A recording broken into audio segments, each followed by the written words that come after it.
पढ़ने वाले हैं एक important point related to chemical equilibrium, जिसमें हमें क्या पढ़ना है, लॉज ऑफ मास एक्शन पढ़ना है। ये बहुत इंपॉर्टेंट टॉपिक है, सारा डेरिवेशन इसी से रिलेटेड होगा। तो चलो स्टार्ट करते हैं इस सेशन को। हाँ सर, बिल्कुल स्टार्ट कीजिए। चलिए, लॉज ऑफ मास एक्शन क्या है? First, it was proposed by Guldberg and बागे। ये दो भाई साहब ने इस लॉज ऑफ मास एक्शन को प्रपोज किया था। इसने क्या बोला? It states that at any instant the rate of chemical reaction at a given temperature is directly proportional to the active mass of the reactant or reacting substance at that instant. Simple word में क्या बोला? Rate of any chemical reaction is directly proportional to the active mass of the reactant. Means अगर कोई reaction मैं लिखता हूं, suppose मैंने आपके साथ एक रिएक्शन शेयर किया, suppose A plus B gives C plus D, कोई C प्लस डी ये प्रोडक्ट दे दिया, तो कहता है according to laws of mass action rate means R is directly proportional to active mass of reactants. अगर इसमें कोई पावर हो, जैसे अगर ऐसा लिखूं मैं 2A प्लस 3B या 1B या आप कुछ भी लिख सकते हो like this, it gives you C plus D. तो रेट का जो एक्सप्रेशन होगा R is directly proportional to A के आगे क्या है 2, तो A to the power 2, B के आगे कुछ नहीं है तो ये B लिख दिया। तो rate of any chemical reaction is directly proportional to the concentration और active mass of the reactant power raise to stoichiometric value. क्या लॉज ऑफ मास एक्शन हमें समझ में आया? हाँ। अब यहां पे एक छोटी सी बात होती है, थोड़ा बहुत आपको नॉलेज भी होगा। मैं बार बार कह रहा हूं एक्टिव मास, मैं डायरेक्टली कंसंट्रेशन नहीं बोल रहा हूं, इन्होंने भी कहा है एक्टिव मास। तो याद रखना, active mass means that concentration which is actively present during a reaction. वो ना तो इनिशियल कंसंट्रेशन है, वो ना तो फाइनल कंसंट्रेशन है, वो क्या है? Concentration which is actively present during a reaction. Means reactant से प्रोडक्ट बन रहा है उस समय का, शुरुआत में क्या रिएक्टेंट का कंसंट्रेशन था और बाद में क्या प्रोडक्ट का कंसंट्रेशन था रिएक्शन कंप्लीट होने के बाद, वो नहीं, वो रिएक्शन के ड्यूरिंग का कंसंट्रेशन है। समझ में आया? और इसको मैं थोड़ा सा घुमा फिरा के सीधी करके बता देता हूं कि जब भी हम इक्विलिब्रियम एक्सप्रेशन लेते हैं और लेंगे तो आपको पता है ना तो हम इनिशियल कंसंट्रेशन लेते हैं ना फाइनल लेते हैं, क्या लेते हैं? इक्विलिब्रियम कंसंट्रेशन लेते हैं। समझ में आया? मींस रिएक्शन के ड्यूरिंग जो कंसंट्रेशन है that is called active mass. Is it clear? और इसको जो हम लोग सिंबलाइज करते हैं वो सिंबल इसका बहुत इजी है, उसको ऐसे ब्रैकेट में लिखते हैं, घबराना नहीं है। इस ब्रैकेट का मतलब कंसंट्रेशन ही होता है। Concentration means N/V, number of moles upon volume, और इसको लिखते हैं हम लोग मोलारिटी, मतलब इसका मतलब ही होता है molarity means number of moles upon volume. लेकिन ना तो ये इनिशियल है ना तो ये फाइनल है, ये क्या है? ड्यूरिंग द रिएक्शन है, इसलिए इसको क्या बोलते हैं? एक्टिव मास और एक्टिव कंसंट्रेशन। क्लियर? अब एक और चीज, जब भी हम लोग इक्विलिब्रियम एक्सप्रेशन लिखने जाएंगे तो याद रखना प्योर सॉलिड, अगर मैं बोलूं प्योर सॉलिड और प्योर लिक्विड, इनको हम लोग इनके कंसंट्रेशन को इंक्लूड नहीं करते हम लोग इक्विलिब्रियम एक्सप्रेशन में। क्यों? मैं आपको थोड़ा सा बता देता हूं, आपको समझ में क्यों नहीं लेते प्योर सॉलिड और प्योर लिक्विड के कंसंट्रेशन को हम ड्यूरिंग इक्विलिब्रियम एक्सप्रेशन। जो मैं एक्सप्रेशन लिखने वाला हूं उसमें देखना, जैसे ही प्योर सॉलिड और प्योर लिक्विड आएंगे रिएक्टेंट और प्रोडक्ट साइड, मैं नहीं लेता। क्यों? उसका रीजन देखो। आपको पता है इस ब्रैकेट का मतलब होता है N/V। हाँ सर, N मतलब नंबर ऑफ मोल्स। अच्छा, नंबर ऑफ मोल्स मतलब क्या? Given mass upon molar mass होता है। बिल्कुल सर, ये लिख दिया मैंने मोलर मास, बहुत अच्छी बात है। और अपॉन में तो वॉल्यूम भाई साहब हमारे बैठे हुए हैं, मैंने ऐसे लिख दिया। गुड। थोड़ा सा मैं इसको रीअरेंज कर सकता हूं? हाँ सर बिल्कुल कीजिए। मैंने इसको रीअरेंज किया और मैंने लिखा W/V इंटू 1/mm मतलब मोलर मास। ठीक, अब इस ब्रैकेट को थोड़ा और सॉल्व करके देखते हैं। आपको पता है गिवन मास अपॉन वॉल्यूम मतलब क्या होता है? डेंसिटी। बहुत अच्छी बात है। और मोलर मास मतलब mm, यहां लिख दिया। अब प्योर सॉलिड और प्योर लिक्विड की डेंसिटी हमेशा क्या होती है, कांस्टेंट, फिक्स वैल्यू होती है। और आपको पता है मोलर मास और एटॉमिक मास जिसकी वैल्यू कभी चेंज नहीं होती, यानी ऊपर वाली वैल्यू भी कांस्टेंट, नीचे वाली वैल्यू भी कांस्टेंट। जब दोनों ही कांस्टेंट हो तो क्या प्योर सॉलिड और प्योर लिक्विड में कोई नोटिसेबल चेंज दिखेगा? नहीं। जब नोटिसेबल चेंज नहीं दिखता, इसके चलते ड्यूरिंग इक्विलिब्रियम एक्सप्रेशन हम प्योर सॉलिड और प्योर लिक्विड का एक्टिव कंसंट्रेशन नहीं लेते। क्या लेते हैं हम लोग? गैस का लेते हैं। Is it clear? मैक्सिमम में आप यही देखोगे। हाँ, एक और चीज, अगर दोनों, अगर रिएक्टेंट साइड और प्रोडक्ट साइड सब सारे रिएक्टेंट और प्रोडक्ट लिक्विड में हैं, तब उनको कंसीडर करना है, मींस वो एक्वस फॉर्मेट में है, उस जगह पे उनको लीव नहीं कर सकते। LEAVE, लीव नहीं कर सकते। बाकी केस में प्योर सॉलिड और प्योर लिक्विड को हम लोग इंक्लूड नहीं करते ड्यूरिंग इक्विलिब्रियम एक्सप्रेशन, क्योंकि ऊपर वाला भाई साहब भी कांस्टेंट, नीचे वाले भाई साहब भी कांस्टेंट। क्या हमें एक्टिव मास का कंसेप्ट थोड़ा अच्छे से समझ में आया? हाँ सर, बिल्कुल अच्छे से समझ में आया। क्या अब हम इक्विलिब्रियम एक्सप्रेशन में कंफ्यूज तो नहीं होंगे? अगर रिएक्टेंट और प्रोडक्ट साइड में सॉलिड और लिक्विड हो तो उसको इक्विलिब्रियम एक्सप्रेशन में नहीं लेना है। क्यों नहीं लेना है? जवाब आपके पास है। आगे बढ़े? हाँ सर, बिल्कुल बढ़ते हैं। चलिए अब थोड़ा सा इसको और इलाबोरेट करते हैं। तो सर क्या इलाबोरेशन करना है? बिल्कुल एक सिंपल इलाबोरेशन में करता हूं। मैं लिखता हूं एक रिएक्शन, सपोज मैंने लिखा A+B। क्लियर? अब इससे क्या बना? C+D। मीन्स अब ये रिएक्शन रिवर्सिबल रिएक्शन है, मीन्स ये तो आगे भी जा सकता है, ये पीछे भी जा सकता है। क्लियर? अब मैं पहले फॉरवर्ड के बारे में बात कर रहा हूं, मीन्स मैं अब A+B से कहां जा रहा हूं? C+D की तरफ मैं बात कर रहा हूं। क्लियर? जब मैं A+B से C+D की तरफ जाता हूं तो आपको पता है A+B क्या है? आपका रिएक्टेंट है। गुड। और लॉ ऑफ मास एक्शन क्या बोला है, जल्दी से बता दो sir. Law of mass action ने बोला है rate of any chemical reaction is directly proportional to active mass of what? Reactant. बहुत अच्छी बात है। तो मैंने कहा मैं फॉरवर्ड की तरफ जा रहा हूं, तो मैंने यहां लिख दिया सर फॉरवर्ड। तो अब फॉरवर्ड में अगर रेट ऑफ एक्सप्रेशन लिखूं तो क्या मैं RF लिख सकता हूं? F मतलब फॉरवर्ड की तरफ जा रहा हूं। Is directly proportional to concentration या एक्टिव मास ऑफ रिएक्टेंट, ये मैंने लिख दिया। Is it clear? गुड। तो अब मैं इस प्रोपोर्शनलिटी का साइन हटा के कांस्टेंट लिख देता हूं। कांस्टेंट के जगह पे मैं लिख देता हूं के और एफ मतलब ये फॉरवर्ड कांस्टेंट है। Got? Is then A into B. तो क्या फॉरवर्ड प्रोसेस के लिए मैंने एक्सप्रेशन लिख दिया? गुड। अब मेरा मन किया, क्योंकि ये रिवर्सिबल रिएक्शन है तो ये दोनों साइड आ सकते हैं, आगे भी जा सकते हैं और पीछे भी। तो अब मैं क्या कर रहा हूं, अब मैंने थोड़ा सा एरो को मूव कर दिया।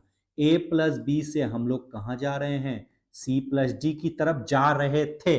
अब C+D से A+B की तरफ आ रहे हैं, यानी हम लोग अब क्या आ रहे हैं? बैकवर्ड आ रहे हैं। तो अब जब मैं बैकवर्ड का एक्सप्रेशन लिखने जाऊंगा तब क्या होगा? सर बहुत इजी है। जब मैं बैकवर्ड का एक्सप्रेशन लिखने जाऊंगा तो अब RF के जगह मैं क्या लिखने वाला हूं? RB is directly proportional to A into B। क्या? नहीं। यानी अब जब मैं बैकवर्ड आ रहा हूं तो मेरा C+D अब प्रोडक्ट नहीं है, अब वो रिएक्टेंट बन गया, और A+B क्या बन गया? प्रोडक्ट। मींस क्योंकि अब मैं उल्टे डायरेक्शन में आया। तो जब मैं बैकवर्ड की बात करूं तो RB is directly proportional to C into D. A into B नहीं होगा दादा मेरे। हाँ सर, बिल्कुल। अब RB प्रोपोर्शनलिटी का साइन हटा के मैं एक कांस्टेंट लगा दूं के नीचे B लगा देता हूं, ये बैकवर्ड है, इसे समझ में आ जाएगा। बहुत अच्छी बात है। तो क्या मैं फॉरवर्ड और बैकवर्ड दोनों का एक्सप्रेशन लिख चुका? हाँ सर, लिख चुका। According to what? Law of mass action. जो उसने बोला मैंने वही लिख के आपके सामने रख दिया। अब जो इक्विलिब्रियम है उसका मैं एक आपको डेफिनेशन बताने वाला हूं। तो सर क्या डेफिनेशन है? इक्विलिब्रियम क्या होता है? Equilibrium is that situation where rate of forward reaction is equal to what? Rate of backward reaction. Good. Forward का भी मैं लिख चुका और बैकवर्ड का भी मैंने लिख लिया। Is it clear? तो बस अब मैं इक्विलिब्रियम का डेफिनेशन लगा देता हूं। मैं यहां लिखता हूं एट इक्विलिब्रियम, ये एक्सप्रेशन था A+B gives you what? C plus D। और जब ये इक्विलिब्रियम में है तो क्या मैं लिखूंगा rate of forward reaction is equal to rate of backward reaction? हाँ सर, बिल्कुल लिखेंगे। लिख लिया। अब रेट ऑफ फॉरवर्ड का एक्सप्रेशन याद करो, मैंने क्या लिखा था? के एफ ए इंटू बी लिख दिया। और आर बी के लिए क्या एक्सप्रेशन लिखा था? के बी इंटू सी इंटू डी। क्या मैंने लिखा था? जो मैंने अभी ड्राइव किया बस उसी को यहां पे लिख दिया। Done sir, good. अब मैं इसको थोड़ा अरेंज कर लेता हूं। क्या मैं ऐसा लिख सकता हूं? K F upon K B is equal to C into D upon what? A into B. हाँ सर, ये हमारा एक्सप्रेशन है। Means the product concentration upon what? Reactant concentration. और ये भी कांस्टेंट और ये भी कांस्टेंट। इन दोनों के जगह पे मैं एक बड़ा सा कांस्टेंट लिख दूं, K is equal to C into D upon what? A into what? B. और इसी एक्सप्रेशन को दादा मेरे हम लोग क्या बोलते हैं? इक्विलिब्रियम एक्सप्रेशन बोलते हैं। आई होप आपको समझ में आ गया होगा। Equilibrium expression C into D upon A into B. और इसको हमने किसके टर्म्स में रिप्रेजेंट किया? कंसंट्रेशन के टर्म्स में। तो क्या लिखेंगे? Kc। और अगर प्रेशर के टर्म्स में होता तो क्या लिखते? Kp। बताने वाला हूं। अगर मोल्स के टर्म्स में होता तो क्या लिखते? Kn लिखते। अगर मोल फ्रैक्शन के टर्म्स में होता तो क्या लिखते? Ks लिखते। ऐसे बहुत सारे हैं, बट बेसिकली हमें फोकस करना है Kpn Kc के। क्या हमें किसी एक्सप्रेशन का, Kc का, इक्विलिब्रियम कांस्टेंट का एक्सप्रेशन लिखना आ गया? Right side upon left side, concentration of product upon concentration of reactant. I hope you people are getting. Expression समझ में आया? This is called equilibrium constant Kc and it is the ratio of Kf upon what? Kb। Done sir, done sir, समझ में आया? हाँ sir, समझ में आ गया। क्या हम आगे बढ़ सकते हैं? हाँ सर, बढ़ सकते हैं। इस पे बहुत सारे एग्जाम्पल हम लोग करने वाले हैं, घबराने की आपको बात नहीं है। जैसे सपोज करो मैंने एक एग्जाम्पल लिया, N2 plus 3H2, got it, and it gives NH3। Am I right? अब अगर आपसे पूछे कि भाई साहब इसका रेट एक्सप्रेशन बताइए, तो मैं बोलूंगा बिल्कुल, इसका जो है आपका इक्विलिब्रियम कांस्टेंट का मैं एक्सप्रेशन लिख के बताता हूं। इक्विलिब्रियम क्या लिखेंगे? Kc। Kc is equal to क्या लिखेंगे? NH3। अब बताओ NH3 कितनी बार है? 2 टाइम्स तो पावर 2 अपॉन N2। बहुत अच्छी बात है। H2 कितनी बार है? 3 टाइम्स तो H2 टू दी पावर 3। ये लो, ये हमने इक्विलिब्रियम कांस्टेंट का एक्सप्रेशन लिख दिया। अब इसी रिएक्शन को अगर इस तरह से लिखे कोई, वेट फॉर अ मोमेंट, अगर मैं ऐसा लिख दूं 2NH3 से हमारा क्या बन गया? N2 plus 3H2। हाँ सर, बिल्कुल। अब बोले कि भैया Kc का एक्सप्रेशन लिखो, तो simple, Kc is equal to हम क्या लिखने वाले हैं? इस बार N2 ऊपर आ गया, देन H2 पे क्या लिखेंगे? 3 डिवाइडेड बाय क्या लिखेंगे? NH3 to the power what? 2। देखा, आप इस साइड गए या इस साइड गए, आप एक्सप्रेशन लिख सकते हो। Is it clear? क्या इक्विलिब्रियम एक्सप्रेशन लिखना हमें आ गया? Yes sir. क्या Kc का हम एक्सप्रेशन लिख सकते हैं? हाँ। C means what? कंसंट्रेशन। अगर प्रेशर के टर्म्स में बोलता तो हम प्रेशर का एक्सप्रेशन लिखते, ये ब्रैकेट नहीं लिखते। Done sir? हाँ सर। इसी रिएक्शन का अगर मुझे, जैसे अभी जो रिएक्शन लिखा, N2 plus 3H2 it gives you 2NH3, ये दिया हुआ है। हाँ सर, बिल्कुल अच्छी बात है। अब इसको बोलता है कि Kc का तो आप लिख चुके, लेकिन प्रेशर के टर्म्स में भी लिखो। जैसे मैं पहले Kc का अगर लिख दूं तो Kc इज इक्वल टू हम क्या लिखेंगे? NH3 to the power 2 upon क्या लिखेंगे N2 and then H2 to the power 3, ये लिख दिया। लेकिन कहता है नहीं कंसंट्रेशन के टर्म्स में नहीं, प्रेशर के टर्म्स में लिख के दिखा, कोई प्रॉब्लम नहीं है। प्रेशर के टर्म्स में क्या लिखेंगे, पार्शियल प्रेशर ऑफ NH3, बिल्कुल P मतलब प्रेशर, और फिर से पावर 2 सेम, बस ब्रैकेट हटा देना है, उसके जगह पे P लगाना है, P मीन्स प्रेशर। उसके बाद कौन बचा N2, तो क्या लिखोगे PN2, N2 के ऊपर कुछ है नहीं है तो कोई बात नहीं। उसके बाद क्या लगाओगे आप PH2, इसके ऊपर क्या लगा दिया 3। ये देखो कंसंट्रेशन के टर्म्स में भी लिख दिया और प्रेशर के टर्म्स भी हमने एक्सप्रेशन को लिख दिया। Is it clear? हाँ सर बिल्कुल। अब देखो क्या कोई प्योर सॉलिड और प्योर लिक्विड है? नहीं है, इसलिए मैंने सारे जो टर्म्स हैं रिएक्टेंट और प्रोडक्ट के सारे टर्म्स को हमने एक्सप्रेशन में इंक्लूड किया है, इसमें कोई चेंजेस हम लोग करने वाले नहीं है। हाँ सर बहुत अच्छी बात है।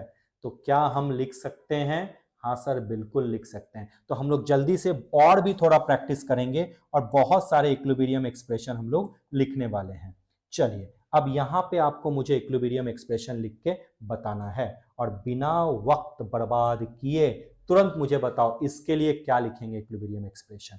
आप देखो सॉलिड में है, आपको पता है प्योर सॉलिड और प्योर लिक्विड को नहीं लेना है, तो Kc इक्वल टू क्या बचा, सिर्फ क्या लिखेंगे CO2 लेंगे और कुछ लिख नहीं सकते, ना तो ये लिखेंगे ना तो ये लिखेंगे। आया समझ में? अब इस केस में देखो फिर से Kc का एक्सप्रेशन लिखो, कौन कौन सॉलिड है, ये नहीं ले सकते, ये नहीं ले सकते, बिल्कुल नहीं ले सकते, तो क्या लिखेंगे Kc इज इक्वल टू, इस साइड कौन बचा सिर्फ H2, H2 कितनी बार है 4 टाइम, तो H2 टू दी पावर 4, और इस साइड कौन बचा H2O, H2O देखो वाटर इस बार गैस के फॉर्म में है, वाटर वेपर है दादा मेरे, तो नेग्लेक्ट नहीं कर सकते, H2 टू दी पावर 4 और H2O टू दी पावर 4 आपको लिखना है, नेग्लेक्ट आप किसी भी हाल में नहीं कर सकते। चलो अब इस एक्सप्रेशन बताओ, देखो ये सॉलिड है तो इसको नहीं ले सकते, ये एक्वस है ले सकते हैं, ये सॉलिड है ये नहीं ले सकते, तो बचा कौन ZnSO4, तो Kc is equal SO4 upon what, only CuSO4। क्या मैंने सॉलिड को इंक्लूड किया? नहीं। क्यों नहीं इंक्लूड किया? मैं आपको पहले ही बता चुका हूं, तो अगर वीडियो को आप रिवाइंड करके अब जाके देखोगे थोड़ा बैक साइड, आपको समझ में आ चुका होगा। क्या हम इसका इक्विलिब्रियम एक्सप्रेशन लिख सकते हैं? हाँ सर बिल्कुल लिख सकते हैं, तो बोलो क्या हो जाएगा, Kc इज इक्वल टू, क्या इस भाई को लेंगे?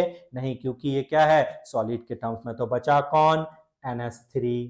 उसके बाद हम लोग क्या लिखेंगे H2S, और अपॉन में क्या लिखना है, कुछ ही नहीं, क्योंकि ये क्या है सॉलिड है। क्या हमें समझ में आया कि कैसे हमें इक्विलिब्रियम एक्सप्रेशन लिखना है? हाँ सर बिल्कुल समझ में आया। और ये कहां से आया? लॉज ऑफ मास एक्शन से आया। चीजें समझ में आई?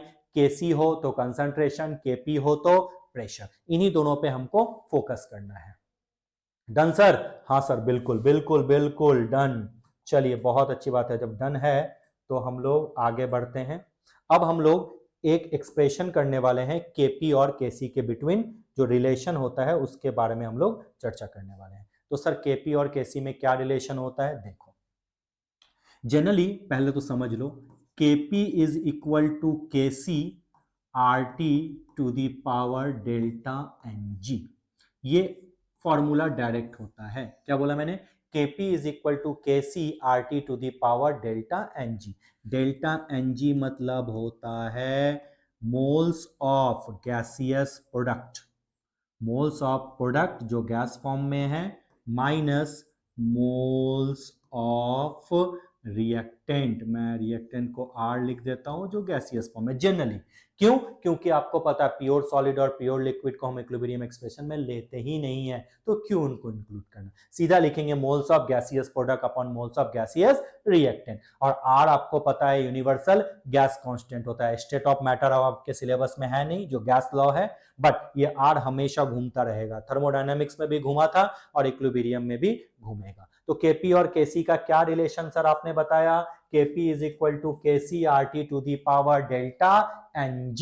तो सर बताओ थोड़ा सा कैसे हम लोग इस चीज को लिखेंगे, कोई एक एक्सप्रेशन लेके आप हमें समझा सकते हो? मैं बिल्कुल बोलूंगा हाँ हाँ, क्यों नहीं समझा सकते, बिल्कुल समझा सकते हैं। जैसे मैंने ले लिया N2 plus 3H2 done sir. और इससे क्या बन गया, इससे मेरा बन गया 2NH3। बहुत अच्छी बात है डन सर। बिल्कुल, मैं केसी का एक्सप्रेशन बड़े प्यार से लिखूंगा।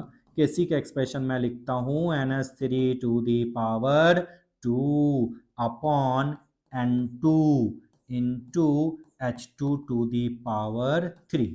क्या केसी का एक्सप्रेशन मैंने सही लिखा? हाँ सर, बिल्कुल सही लिखे हो। अब मैं क्या केपी का एक्सप्रेशन लिख सकता हूं? Yes, KP is equal to pressure of NH3 to the power क्या 2 अपॉन डाउनवर्ड में क्या है N2। तो क्या मैं लिखूंगा प्रेशर ऑफ N2? बिल्कुल। और यहाँ क्या लिखा? Pressure of H2 to the power what 3। क्या केपी और केसी दोनों का एक्सप्रेशन मैंने लिख दिया? हाँ सर, ये एक्सप्रेशन समझ में आया? गुड। अब हमें कंसंट्रेशन और प्रेशर इनके बीच में रिलेशन ध्यान देना है। तो याद करो वो पुरानी बातें और वो पुराने दिन। तो सर वो पुरानी बातें और पुराने दिन क्या है, मैं आपको समझाता हूं। क्या हमें पता है PV is equal to NRT होता है? हाँ सर। और P इज इक्वल टू हम क्या लिख सकते हैं? N/VRT। और अभी थोड़ी देर पहले मैंने समझाया था N/V का मतलब कुछ नहीं, वही ब्रैकेट तो होता है कंसंट्रेशन एक्टिव मास। हाँ सर।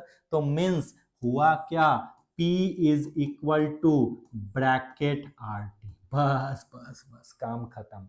यानी प्रेशर और कंसंट्रेशन में रिलेशन हमें मिल गया।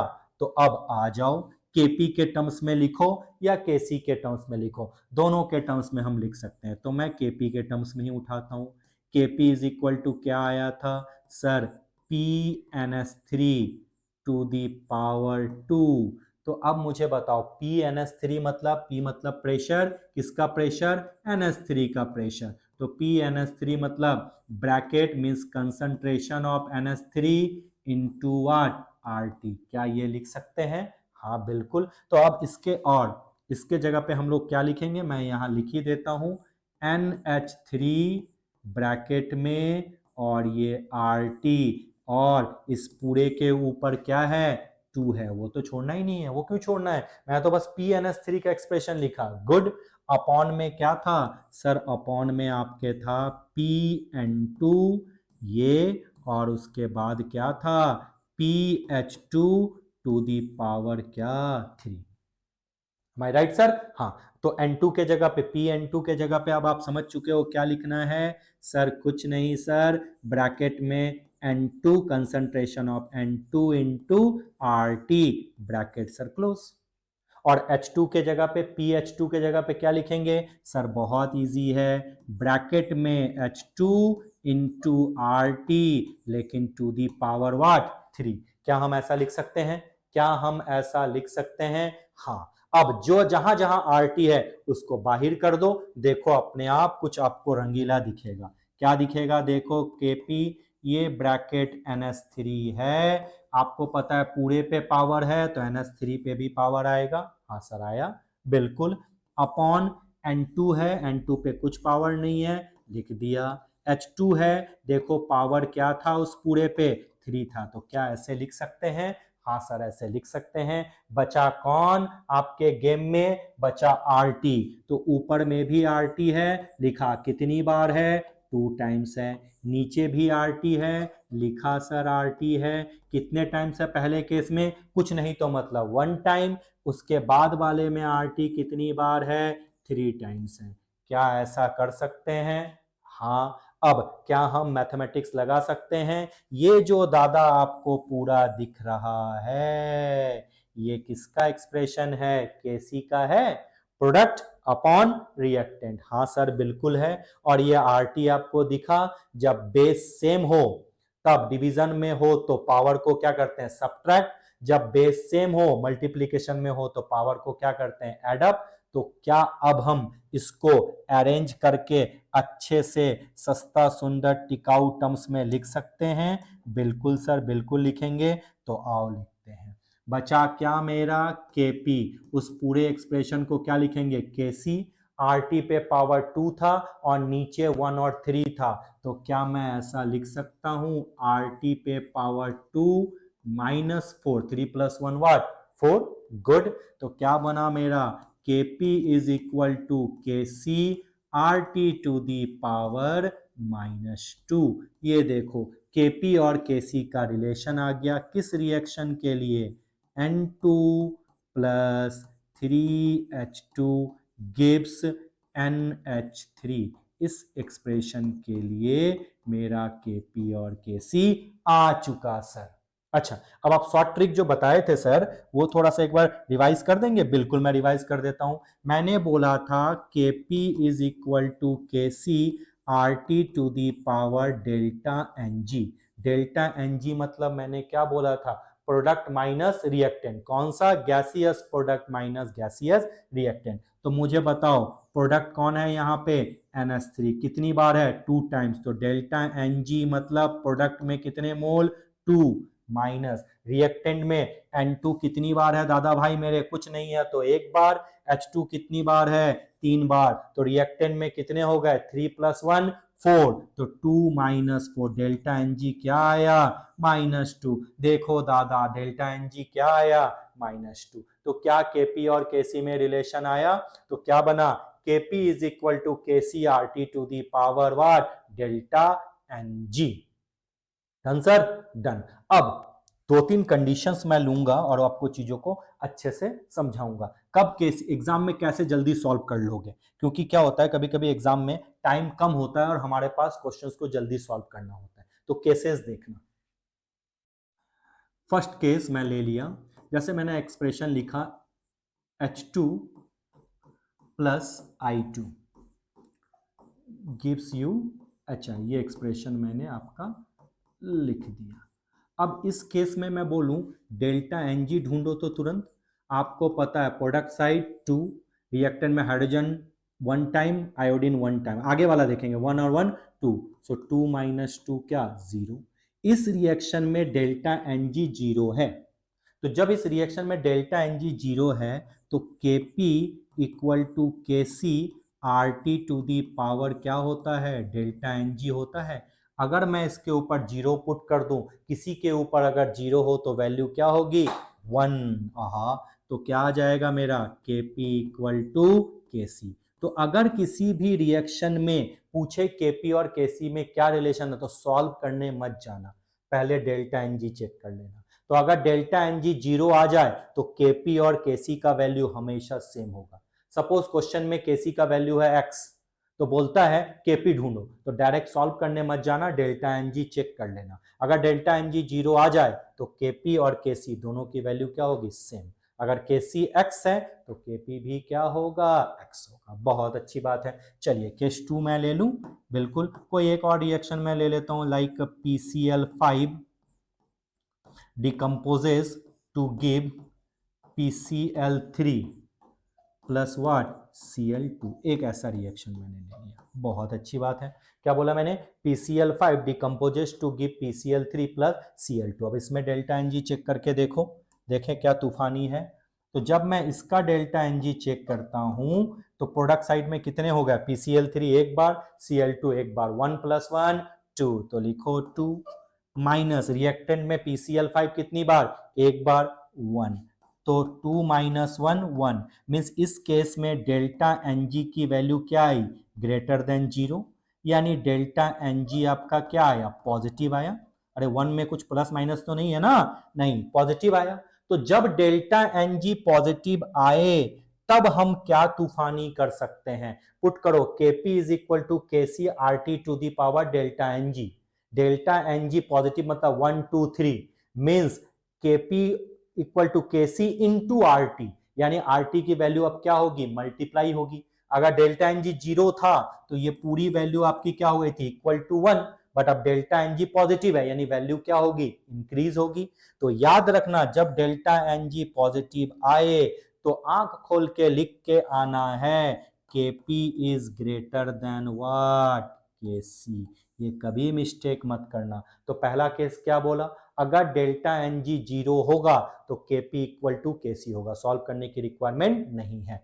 और अगर delta N G greater than 0 है यानी पॉजिटिव है तो Kp is greater than what, Kc। क्या हमें समझ में आया? हाँ सर, बिल्कुल समझ में आया। क्या हम आगे और एक्सप्रेशन देखें? हाँ, एक और एक्सप्रेशन देखते हैं हम लोग। बिल्कुल, एक और एक्सप्रेशन मैं ले लेता हूँ।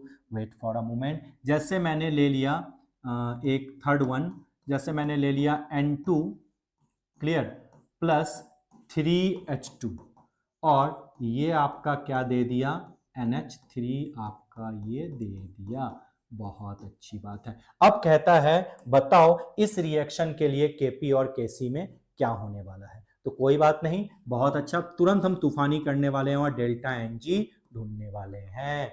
हाँ सर जी, ढूंढो डेल्टा Ng। प्रोडक्ट साइड कितने mole? 2 mole. Reactant side 3 + 1 4। Delta Ng क्या आया? -2। Means delta Ng less than 0 है, या ऐसे समझो डेल्टा Ng क्या है? नेगेटिव है। तो जब नेगेटिव वैल्यू आ गई तो आपको पता है Kp is equal to Kc RT to the power delta Ng।